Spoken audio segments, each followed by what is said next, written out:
Okay, today we're going to tie a seal leech. Go ahead and begin by wrapping on the thread, going all the way down to the bend of the hook.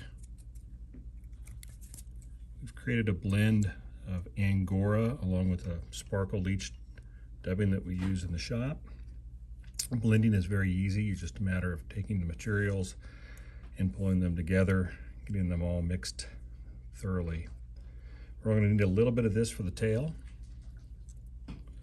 We're going to set this on top, shank the hook, divide it in half, wrap forward just slightly, pull the excess back,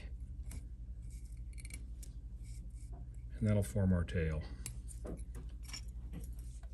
dubbing loop is one of the easiest ways to do this. This is a hand-built dubbing loop. We took a rotating whip finisher, bent the end. There's lots of ways that, lots of tools out there that you can use, but you'll find one that works for you. We'll wrap the thread forward around the dubbing loop tool, and that'll form a thread loop, and then we're just going to place the dubbing in between those two threads. It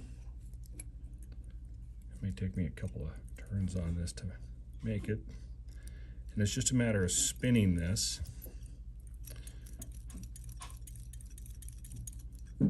so that the dubbing gets twisted into the thread.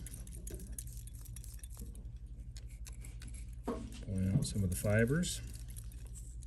Bring your thread up to the eye of the hook. You should do that beforehand, and then we'll go ahead and just wrap this around the shank. After you get 2 or 3 wraps, stroke back the fibers. As we get closer to the eye of the hook, where it really starts to get bulky, I have to pick it out just a little bit. And don't worry if you lose a few of those fibers. It's not a big deal. Most of them are captured. Bring that up to the front. Secure that with the thread. Trim off excess.